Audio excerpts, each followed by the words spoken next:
സ്വദേശി താമരശ്ശേരിയാണ്. ഇനി പ്രോഗ്രാം തുടങ്ങിയതിന് ശേഷം കടന്നു വന്ന കുറെ ആളുകൾ കൂടുതലിരിക്കും. പ്രോഗ്രാം തുടങ്ങിയത് 4:00-ക്കാണ്. അതിനുശേഷം വന്ന ആളുകൾ ഏകദേശം ഈ ബിസിനസ് വലിയ പിടികിട്ടി കാണില്ല. കുറെ ആളുകൾ കോട്ടിട്ട് സ്റ്റേജിൽ കയറി ഇൻകം വാങ്ങി പറയുന്നുണ്ട്, കുറെ കാറ് ചെയ്തിട്ട് താഴെ കോട്ട് വാടക കൊടുക്കുന്നുണ്ടോ, ഇതാണ് പ്രശ്നം. ഇങ്ങനെ ചിന്തിക്കുന്ന കുറെ ആളുകളുണ്ട്. ഇനി എല്ലാം ഇവിടുന്ന് പോയ ശേഷം മറ്റൊരു കോട്ട് വാങ്ങി വിടുകയാണോ എന്ന് സംശയിക്കുന്ന ആളുകൾ കൂടുതലുണ്ടാവും. അപ്പൊ അവരോടാണ് എനിക്ക് ആദ്യമായി പറയാനുള്ളത്, നമ്മള് വാർത്ത മുഴുവൻ കേൾക്കാൻ പറ്റിയില്ലെങ്കിൽ അവസാനം കേൾക്കുമ്പോൾ കേൾക്കുമല്ലോ പ്രധാന വാർത്തകൾ വീണ്ടും അത് മാത്രം ഒന്ന് പറയാം. എന്താണ് ഈ ഓപ്പർച്യൂണിറ്റി? ഇത് പണമുണ്ടാക്കുന്നത് എളുപ്പവഴി നിങ്ങൾ ആരും കാണണ്ട. പണമുണ്ടാക്കാനുള്ള കുറുക്കുവഴിയിട്ടോ ആളെ പിടിക്കുന്ന ഏർപ്പാടായിട്ടോ പണിയിച്ചെന്ന് കാണണ്ട. ഇത് പക്ക കച്ചവടമാണ്. Amazon, Flipkart, eBay, Snapdeal എടുത്താവുമല്ലോ അതേ ഒരു ഓൺലൈൻ മാർക്കറ്റിംഗ് അവരുടെ ഈ കമ്പ്യൂട്ടർ. പക്ഷേ ആമസോൺ, ഫ്ലിപ്കാർട്ട് ഒന്നും അവർ ഉൽപ്പന്നം ഉണ്ടാക്കി മാർക്കറ്റ് ചെയ്തില്ല. മറ്റുള്ള കമ്പനിയുടെ ഉൽപ്പന്നം വിൽക്കാനുള്ള ഒരു പ്ലാറ്റ്ഫോം മാത്രമാണ്. എന്നാൽ ഈ കമ്പനി മാനുഫാക്ചർ ചെയ്ത ഉൽപ്പന്നങ്ങൾ മാത്രമേ മാർക്കറ്റ് ചെയ്യുന്നു. നമ്മുടെ ഉൽപ്പന്നം നമ്മൾ ഉണ്ടാക്കുന്നു, നമ്മൾ വിൽക്കുന്നു. ഇതിന് ഇടനിലക്കാരായോ പരസ്യക്കാരായോ മറ്റാരുമില്ല. ഉൽപാദന ചെലവ് ലാഭം കഴിഞ്ഞാൽ കമ്പനി ബാക്കിയുള്ള ആ തുക മുഴുവനും നമുക്ക് ഡിവൈഡ് ചെയ്തു. അതുകൊണ്ട് തന്നെ ഒരു കച്ചവടക്കാർ എന്നുള്ളതിൽ കടന്നു വരാൻ മുതൽ മുടക്കില്ലാതെ വലിയ ബിസിനസ് ഡെവലപ്പ് ചെയ്യാൻ ഓരോ ആളുകളും ഈ ഓപ്പർച്യൂണിറ്റി സഹായകരമാണ്. ഇന്റർനെറ്റിന്റെയും കമ്പ്യൂട്ടറിന്റെയും സഹായത്തോടെ ചെയ്തുകൊണ്ട് തന്നെ ആധുനിക ടെക്നോളജി ഉപയോഗിച്ച് സാധാരണക്കാർ ജീവിതത്തിൽ രക്ഷപ്പെടാൻ പറ്റുന്ന അവസരമായിരിക്കുന്നതാണ്. മുടക്കുന്ന പൈസയ്ക്ക് മൂല്യമുള്ള ഉൽപ്പന്നം കിട്ടും. ഒന്നാമത്തെ കാര്യം ഐഡി ഫ്രീ ആയിട്ട് ക്രിയേറ്റ് ചെയ്യാം. ഐഡി ക്രിയേറ്റ് കഴിഞ്ഞാൽ ആമസോണിലെ ഫ്ലിപ്കാർട്ടിലൊക്കെ ആപ്പ് ആപ്ലിക്കേഷൻ ഡൗൺലോഡ് ചെയ്യുന്ന പോലെ ഈ കമ്പനിയുടെ ആപ്ലിക്കേഷൻ മൊബൈൽ ഫോണിൽ ഡൗൺലോഡ് ചെയ്യാം.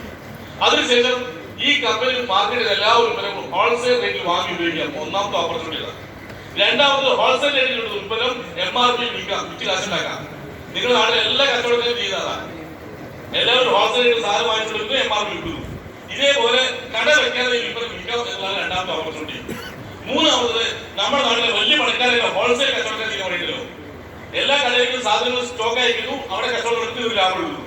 ഇതേപോലെ ഉൽപ്പന്നം വിൽക്കാൻ താല്പര്യമുള്ള ഞാൻ ഇന്ന് ഒരു സാധനം കിട്ടില്ല, പക്ഷേ ബിസിനസ് നല്ലതാണ്, ഞാൻ അതൊരു പരിചയപ്പെടുത്തുക. അങ്ങനെ പറയുന്ന ആളുകൾക്ക് കുറച്ച് ആളുകളെ ഇൻട്രൊഡ്യൂസ് ചെയ്യാൻ പറ്റുമെങ്കിൽ അവരിലൂടെ ഈ ബിസിനസ് ഡെവലപ്പ് ചെയ്യാം. അവർ ഉൽപ്പന്നം വാങ്ങി ഉപയോഗിക്കും, വാങ്ങി വിൽക്കും, ടീം ബിൽഡ് ചെയ്യും.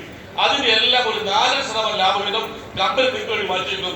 അത് എല്ലാ വെള്ളിയാഴ്ച ബിസിനസ് ക്ലോസ് ചെയ്യുമ്പോൾ പെയർ മാച്ചിങ് അടിസ്ഥാനത്തിൽ 500 രൂപ മുതൽ 2,10,000 രൂപ വരുമാനത്തിലാകുന്ന ഒരു പ്ലാൻ നമ്മുടെ കയ്യിലുണ്ട്. ഈ സാധനമാണ് ഇതിന് മിനിമം. ഇത്രയും മനസ്സിലാക്കിയത്. ഒന്ന് നിങ്ങൾക്ക് ഐഡി കഴിഞ്ഞ് ഉൽപ്പന്നം വാങ്ങി ഉപയോഗിക്കാം. എല്ലാത്തിനും MRP ഇട്ട് ഹോൾസെയിൽ റേറ്റിൽ വാങ്ങി ഉപയോഗിക്കാം. 2 വേണമെങ്കിൽ വാങ്ങിച്ച് വിൽക്കാം, ലാഭം ഉണ്ടാക്കാം. 3 നിങ്ങൾക്ക് ടീം ബിൽഡ് ചെയ്യാം, അങ്ങനെ വരുമാനം ഉണ്ടാക്കാം. ഇതിൽ 3-ൽ ഏതെങ്കിലും നിങ്ങൾക്ക് തിരഞ്ഞെടുക്കാം. ഈ തിരഞ്ഞെടുക്കളോട് പ്രത്യേകിച്ച് നഷ്ടസാധ്യത ഉണ്ടാവില്ല. മുടക്കുന്ന പൈസ നല്ല മൂല്യമുള്ള ഉൽപ്പന്നം കിട്ടും, വാങ്ങി ഉപയോഗിച്ച് നോക്കുക. നല്ലതാണെങ്കിൽ വാങ്ങി ചുരുക്കിയ ലാഭം ഉണ്ടാക്കാം. ടീം ബിൽഡ് ചെയ്യണമെങ്കിൽ അതുവഴി സ്ഥിരമായി വരുമാനം ഉണ്ടാക്കാം. ഇതിനപ്പുറത്തേക്ക് ഓരോന്നും പഠിക്കാനില്ല. ഇനി പല ആളുകളും ചെയ്യാറുള്ള പണി ഇതൊക്കെ കേട്ട് ശരിയാണെന്ന് ബോധ്യപ്പെട്ടതിന് ശേഷം പുറത്തു പോയി ആരോടും അഭിപ്രായം ചോദിക്കും. നമ്മളെക്കാൾ വിവരമുണ്ടെന്ന് വിശ്വസിക്കുന്ന അധ്യാപകർ, ചിലപ്പോൾ പോലീസ്, ചിലപ്പോൾ പൊതുപ്രവർത്തകർ, അങ്ങനെ ആരോടെങ്കിലും ഒരു അഭിപ്രായം ചോദിക്കും. അവരത് കേട്ടിട്ടേ ഇല്ല. അതുകൊണ്ട് തന്നെ അവരൊരു തട്ടിപ്പാണ്. ഇതുപോലെ പണിയിച്ചാലും ചോദിച്ചു കഴിഞ്ഞാൽ അപ്പൊ നിങ്ങൾ പണി കിട്ടും. ഇതാണ് ഇപ്പൊ സംഭവിച്ചുകൊണ്ടിരിക്കുന്നത്. സുഹൃത്തുക്കളെ, നിങ്ങൾ കേട്ടത് ശരിയാണെന്ന് നിങ്ങൾക്ക് ബോധ്യപ്പെട്ടുണ്ടെങ്കിൽ മറ്റുള്ള ആളുകളുടെ അഭിപ്രായത്തിന് ചെവി കൊടുക്കാതെ ഈ ഓപ്പർച്യൂണിറ്റി ചെയ്യാനാണ് നമ്മൾ പണി. അത് മനസ്സിലാണെന്ന് നിങ്ങൾ ചെറിയൊരു കഥ പറഞ്ഞ 2 കൂട്ടുകാര് ഒരു കാട് കാണാൻ കാട്ടിലേക്ക് പോകുന്ന സമയത്ത് നല്ല മുള്ളു കാണാതിരിക്കാൻ വേണ്ടി ഒരു മുട്ടോട് വരെയുള്ള ബൂട്ട് ചെങ്കിൽ ബൂട്ടെന്നാ പറയാ, റബ്ബർ ടാപ്പിംഗ് തൊഴിലാളികൾക്ക് ഉപയോഗിക്കുന്ന കാണാം. ഇത്ര വരെയുള്ള 2 ബൂട്ട്. ആ ബൂട്ട് വെച്ച് കാട്ടിലൂടെ പോകുന്ന സമയത്ത് ഒരുത്തരത് നല്ല വിദ്യാഭ്യാസമുള്ള വലിയ ഡിഗ്രിയിലുള്ളവരാ, മറ്റൊരു വിദ്യാഭ്യാസമേ ഇല്ല. പക്ഷെ 2 പേരും കാട്ടാത്ത സമയത്ത് അവിടെ പുലിയുടെ മുറച്ച കിട്ടും. ഈ മുറച്ച കേട്ടപ്പോ വിദ്യാഭ്യാസം ഇല്ലെങ്കിലും വിവരമുള്ളതുകൊണ്ട് ഈ സുഹൃത്ത് മക്കളോട് ചോദിച്ചു, അല്ല പുലിയുടെ ശബ്ദം അല്ലേ കേട്ടതുണ്ട്? നല്ല വിദ്യാഭ്യാസമുള്ളവർ ഒന്നുകൂടി ശ്രദ്ധിച്ചു. അതെ എന്ന് പറയുമ്പോഴേക്കും ആദ്യത്തെ 2 ഷൂ മേടിച്ചു. അപ്പോ നല്ല വിദ്യാഭ്യാസമുള്ള സുഹൃത്ത് മക്കളോട് ചോദിക്കുക, അല്ലട പൊട്ട ഈ 10 ഷൂ കഴിച്ചു മറ്റവർ പുലിയല്ലേ കാട്ടുകൂടി ഷൂ കൊണ്ട് ഓടാൻ പറ്റുമോ? അപ്പൊ അടുത്ത ചോദിച്ചു, അല്ല ഈ ഷൂ അഴിച്ചു പിടിച്ചു കഴിഞ്ഞാൽ തന്നെ ഈ കാട്ടിലൂടെ നിനക്ക് പുലിയേക്കാൾ വേഗം ഓടാൻ പറ്റുമോ? അതൊരു ഭയങ്കര സൂര്യ. ആ മറ്റോ പറയണത് എനിക്ക് അതിന്റെ ആവശ്യമില്ല, എനിക്ക് എന്നേക്കാൾ വേഗം ഓടിയത് പുലിയെ ഒരുത്തനെ പിടിക്കുള്ളൂ. ഈ ബുദ്ധി ഏത് അവനാന്റെ കാര്യം അവനാ നോക്കണോ? അവിടെ നിങ്ങൾ മറ്റേ സയൻസ് വെച്ച് നോക്കരുത്. അവിടെ പുലിന്റെ വേഗത കാട്ടിൽ എത്ര ഉണ്ടാവും, ഷൂട്ട് ഓടുന്നവർ എത്ര ഉണ്ടാവും, അത് അളന്ന് നോക്കി കണക്ക് നോക്കുമ്പോൾ പുലി തറയിട്ടു പോകും. അപ്പോ എങ്ങനെ രക്ഷപ്പെടാൻ പറ്റും? അങ്ങനെ ഓടിക്കൂടുക. അങ്ങനെ ഓടിയാണ് ഞാൻ ഇന്ന് അധികം സയൻസ് ഒന്നും പഠിക്കാൻ പറ്റില്ല. ഒരു കാര്യം ഉറപ്പുണ്ടായിട്ടുണ്ട്, മുടക്കുന്ന പൈസ എനിക്ക് സാധനം കിട്ടുന്നുണ്ട്, നഷ്ടമില്ല. രണ്ടാമതൊരു കാര്യം മനസ്സിലായിട്ട് വാങ്ങിയ സാധനം വിറ്റാർക്ക് ലാഭം കിട്ടും, അത് വെരി ക്ലിയർ ആയിരുന്നു. മൂന്നാമതൊരു കാര്യം മനസ്സിലായിട്ടുണ്ട്, ഇതിനകത്തേക്ക് ആരെങ്കിലും ഇൻട്രൊഡ്യൂസ് ചെയ്താൽ അവർ വാങ്ങുന്ന 4% കിട്ടും. ഈ 3 കാര്യം മാത്രം പഠിച്ചു, ഈ 3 കാര്യം മാത്രം പഠിപ്പിച്ചു. വേറെ ഒരിക്കലും അഭിപ്രായം ചെയ്യാൻ പോയില്ല. കാരണം ഞാൻ കേട്ടത്രേ മറ്റോ കേട്ടില്ല, ഇത് അവിടെ അഭിപ്രായം ചെയ്യാൻ അറിയില്ല. ഈ കേട്ട കാര്യം ഞാൻ എല്ലാവരോടും പറഞ്ഞു. 100 കണക്കിന് ആളുകൾ കേട്ടു, കുറച്ചുപേർ ഏറ്റെടുത്തു. ആ ഏറ്റെടുത്ത ആളുകൾ ഇപ്പൊ തൊട്ടു മുമ്പ് സംസാരിച്ച ശൈലേഷ് സാർ വന്നത് ആൾക്ക് ആഴ്ചക്ക് 2-10 ഒരു സൈഡ് കിട്ടി, വേറൊരാൾക്ക് ആഴ്ചക്ക് 2-10 ഈ സൈഡ് കിട്ടി. ലെഫ്റ്റും റൈറ്റും 2 ആൾക്കാർ ആഴ്ചക്ക് 2-10 കിട്ടിയപ്പോ ആഴ്ചക്ക് 2-10 ഇഞ്ച് കിട്ടി. ഇത്രയും ഞാൻ പഠിച്ചു. ഇത് നമ്മൾ ചെറിയ കുട്ടികളായ സമയത്ത് കുട്ടികൾ തമാശക്ക് ചോദിക്കാറുണ്ട്, നല്ല ഇടവഴിയുടെ ഇടുങ്ങിയ ഇടവഴിയുടെ നമ്മളിങ്ങനെ നടന്നു പോകുന്ന സമയത്ത് പെട്ടെന്ന് അവിടെ പുലി ചാടികളെ നീ എന്ത് ചെയ്യും? ഞാൻ തിരിച്ചു കൊടുക്കും. ആ സമയത്ത് അവിടുത്തെ ഒരു പുലി ചാടികളെ നമ്മൾ എന്ത് ചെയ്യും? പിന്നെ ഒന്നും ചെയ്യണ്ട, അവിടെ ഒന്നും കൊടുത്താൽ മതി, ചെയ്യാനുള്ള പുലികൾ ചെയ്തോളൂ. അതേപോലെ എന്റെ ലെഫ്റ്റ് ഒരു പുലി ശൈലേഷ് സാറും റൈറ്റ് ഒരു പുലി വേറൊരു ചെയ്തപ്പോ ഞാൻ അവിടെ ഒന്നും കൊടുത്താൽ മതി, പൈസ ഇടവന്നിട്ടുണ്ട്. എനിക്ക് ഇതിനെ കുറിച്ച് ഇത്രയൊക്കെ അറിയുള്ളൂ, ഇത്രയൊക്കെ പഠിച്ചാൽ ഇത്രയൊക്കെ കിട്ടും. മനസ്സിലായോ? അപ്പൊ ഞാൻ കുറച്ചുകൂടി തന്നെ ഓടാൻ തുടങ്ങി.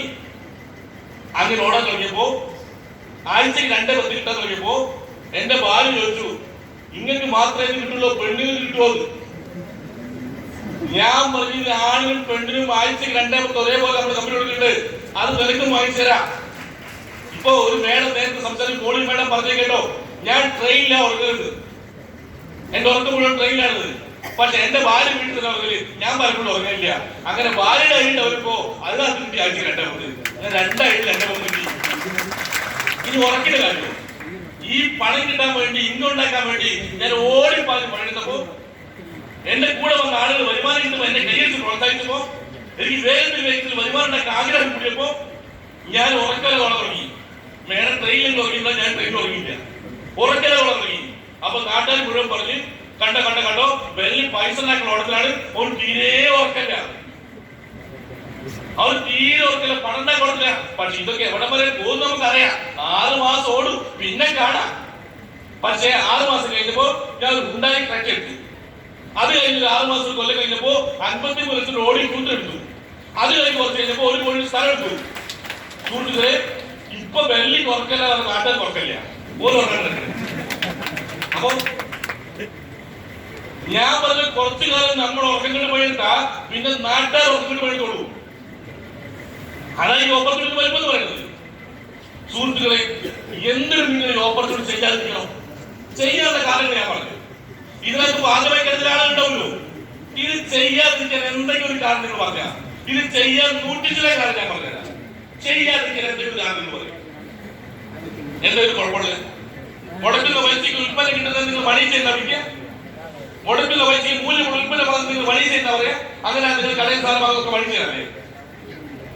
ഹോൾസെയിൽ നിന്ന് വാങ്ങിയ ഉൽപ്പന്നം MRP വിൽക്കുമ്പോ അതിന് പണി ചെയ്യുന്ന പറയാ. അങ്ങനെ നിങ്ങൾ കടക്കാർ മുഴുവൻ പണി ചെയ്താർക്കല്ലേ. നിങ്ങൾ ആളുകൾ വിളിച്ചത് അവരോട് കച്ചവടം നടത്തുമ്പോ ആ കച്ചവടത്തിന് പണി ചെയ്യുന്ന പറയുന്നെങ്കിൽ നിങ്ങളുടെ നാട്ടിൽ എല്ലാ ഹോൾസെയിൽ കച്ചവടത്തിലും പണി ചെയ്യാറില്ലേ? അല്ലല്ലോ. അങ്ങനെയാണെങ്കിൽ ഇത് പക്ക കച്ചവടമാണ്. ഇത് 100% വിശ്വസിക്കാവുന്ന, പരസ്പരം സഹായിച്ചുകൊണ്ട് ഏറ്റെടുക്കാവുന്ന, പരസ്പരം സഹായിച്ച് വിജയിക്കാവുന്ന ഏറ്റവും നല്ല ഓപ്പർച്യൂണിറ്റിയാണ്. പ്രത്യേകിച്ച് നമ്മുടെ നാട് ഇന്ന് വല്ലാത്ത അവസ്ഥയിലൂടെ കടന്നു പോകുന്നു. എല്ലാം പ്രശ്നങ്ങളാണ്. ഒരു തവണ GST വലിയ പ്രശ്നമായി, നോട്ട്സ് വലിയ പ്രശ്നമായി, ഇപ്പൊ പൗരത്വം വലിയ പ്രശ്നമാണ്. അത് ശരിയൊന്നും നിൽക്കാറില്ല. ഞാൻ അത് പറയുന്നത് നാട്ടിൽ കച്ചവടവും നടക്കില്ല. എന്റെ വീട് താമരശ്ശേരിയില്ല. കോഴിക്കോട് സിറ്റിയിൽ താമരശ്ശേരിക്ക് പോകുമ്പോ പ്രധാനപ്പെട്ട ടൗണുകളിലൊക്കെ ഇഷ്ടം പോലെ റെഡിമെയ്ഡ് ഷോപ്പുകളുണ്ട്. ഞാൻ കാണുന്ന 70%, 50 മുതൽ 70% റെഡിമെയ്ഡ് ഷോപ്പിന് മുമ്പിൽ അപ് ടു 50% ഡിസ്കൗണ്ട് സെയിൽസ് ആണ്. എല്ലാ സ്ഥാപനങ്ങളിലും ഡിസ്കൗണ്ട് സെയിൽസ് ആണ്. ഈ കഴിഞ്ഞ കാലങ്ങൾ വരെ MRP വിറ്റ ഉൽപ്പന്നങ്ങൾ എല്ലാ കടക്കാർക്കും പകുതി വിലക്ക് വിൽക്കാൻ തയ്യാറായിട്ടും ആള് ധാരണമാക്കിയില്ല. ഇതാ ഇപ്പൊ കണ്ടുകൊണ്ടിരിക്കുന്നത്. ആ സമയത്ത് പ്രിയ സുഹൃത്തുക്കളെ, നമ്മളെ കമ്പനിയിൽ ഓരോ ആഴ്ചയിലും കച്ചവട ടേണർ കുത്തനെ കൊടുക്കുന്നില്ല. കോഴിക്കോട് പൂളായിട്ട് നമ്മുടെ ഓഫീസ് റൂമിൽ വെള്ളിയാഴ്ച പോയ ഒരു കല്യാണത്തിലുള്ള ആളുണ്ട്. അത്തരത്തിൽ കച്ചവടം കൂടി കൊടുക്കുക. പുതിയ ഔട്ട്ലെറ്റ് നമ്മൾ തുറന്നുകൊണ്ട് നിൽക്കുകയാണ്. ഒരു ഭാഗത്ത് സാമ്പത്തിക പ്രതിസന്ധി കടന്നു വരുന്ന സമയത്ത് സാധാരണക്കാരിലേക്ക് വരുമാനം കിട്ടാവുന്ന ഒരു ഗോൾഡൻ ഓപ്പർച്യൂണിറ്റി വളർന്നുകൊണ്ട് നിൽക്കുക. നിങ്ങളെ ഏതെങ്കിലും ആളുകൾ വാഹന മേഖലയിൽ പ്രവർത്തിക്കുന്നുണ്ടെങ്കിൽ ഒരുപാട് കമ്പനികൾ അവരുടെ പ്ലാൻ അടച്ചിട്ടു. പൂർണ്ണമായും പാർട്ട് ടൈം അടച്ചിട്ട ആളുകൾ ഇഷ്ടംപോലെ തൊഴിലാളി പിരിച്ചുവിട്ടു. ഈ കഴിഞ്ഞ മാസം 31-ാം തീയതി വരെ ഏറ്റവും നന്നായി പെർഫോം ചെയ്ത അവരുടെ മാർക്കറ്റിംഗ് എക്സിക്യൂട്ടീവിനെ കോസ്റ്റ് കട്ടിങ്ങിന്റെ ഭാഗമായി 1-ാം തീയതി പിരിച്ചു കൊടുത്തു. ഇഷ്ടംപോലെ സ്ഥലങ്ങളിൽ ആളുകൾ തൊഴിലാളി പുറത്തേക്ക് വന്നിരിക്കുന്നത്. ടെലികോം ഇൻഡസ്ട്രി അതേപോലെ മത്സരത്തിട്ടുകൊണ്ടിരിക്കുന്നത്. ഓരോ മേഖലയിൽ ചെറുപ്പക്കാർ തൊഴിലാളി പുറത്തേക്ക് വരുമ്പോ ഒരു വ്യവസായ സ്ഥാപനത്തിലും അവർ തൊഴിലാളികളെ പിടിച്ചെടുത്ത സമയത്ത് പ്രിയ സുഹൃത്തുക്കളെ, എത്ര ലക്ഷം ആളുകൾ കടന്നു വന്നാലും അവരൊക്കെ തൊഴിലെടുക്കാവുന്ന ഇന്ത്യയിലെ കമ്പനിയുടെ പേരാണ് മൈ ലൈഫ് മാർക്കറ്റിംഗ്. അങ്ങനെ തൊഴിലെടുക്കുന്ന മേഖലയായി ഈ മേഖല മാറി. സുഹൃത്തുക്കളെ, 100% വിശ്വാസത്തോടുകൂടി ഒരു പ്രൊഫഷൻ ചെയ്യുക. ഇപ്പോ നേരത്തെ സംസാരിച്ച സുബീഷ് സാറ് ഭയങ്കര എക്സൈറ്റ്മെന്റ് ആണെന്ന് പറഞ്ഞല്ലോ. ആള് സ്കോഡ ഒക്ടാവിയ കാർ വാങ്ങിയതിന് എക്സൈറ്റ്മെന്റ് ഇല്ല. പക്ഷേ അയാളെ കുറിച്ച് പറയുമ്പോ എനിക്ക് ചില വിഷമമുണ്ട്. കഴിഞ്ഞ 2 കൊല്ലം മുമ്പ് ഇതേ നടത്തയില് 107-ാം മുറിയിലും അപ്പുറത്തെ റെസ്റ്റോറന്റിന്റെ മേലെ ഞാൻ മീറ്റ് ചെയ്യുന്ന സമയത്ത് ഇയാളെ ഒരുപാട് മീറ്റിംഗ് വിളിച്ചതാണ്. ഒരു മീറ്റിംഗ് ആൾ വരില്ല. അഥവാ വന്നാൽ തന്നെ 2-3 മിനിറ്റ് അപ്പുറത്തെ ആൾ ഇരിക്കില്ല. അയാൾ ICICIയിലെ എന്തോ യൂണിറ്റ് മാനേജറാണ് പോലും. അയാൾ കൊടുക്കുന്ന സാലറിയാണ് പോലും. അയാൾ ടോപ്പ് പെർഫോമർ ആണ് പോലും. അങ്ങനെ നിൽക്കുമ്പോ ഞാൻ പണത്തോട് പ്രാർത്ഥിച്ചു, ഒരു പണി ഇവര് കൊടുക്കണമേ എന്ന്. അടുത്ത മാസം കിട്ടി പണി ട്രാൻസ്ഫർ തിരുവനന്തപുരത്തേക്ക്. പകുതി സമാധാനമായി. ഇനി വീട്ടുകാർക്കുണ്ട് മനസ്സമാധാനം കൊടുക്കില്ലല്ലോ. അവിടെ ശമ്പളം കൊടുത്തിട്ട് ICICI ഇങ്ങനെ വെറുതെ.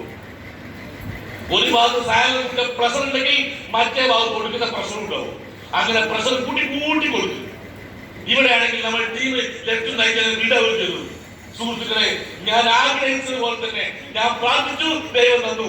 ഓരോ പണി എടുത്തു പോയി ആള് ജോലി ചെയ്ത് ഫുൾ ടൈമറായി ഈ ഓപ്പർച്യൂണിറ്റി എടുത്തു.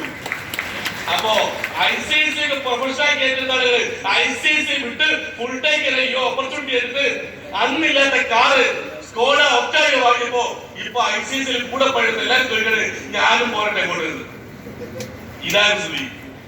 ബാങ്കിങ് സെക്ടറിൽ ഓട്ടോമൊബൈൽ മേഖലയിൽ ഇഷ്ടം പോലെ ആളുകൾ അവർ പ്രൊഫഷണലായിട്ട് ഈ മേഖല വന്നുകൊണ്ടിരിക്കുന്ന സമയ സുഹൃത്തുക്കളെ, സാധാരണക്കാരെ ആളുകൾക്ക് രക്ഷപ്പെടാൻ മികച്ച ഒരു ഓപ്പർച്യൂണിറ്റി വേറെ ഇല്ല. എല്ലാ മേഖലയിലും പ്രതിസന്ധിയിലേക്ക് പോകുന്ന സമയത്ത് പ്രവർത്തിക്കാൻ മനസ്സിലാക്കി വിജയിക്കാൻ ഓപ്പർച്യൂണിറ്റി ദീർഘിപ്പിക്കാൻ കഴിയില്ല.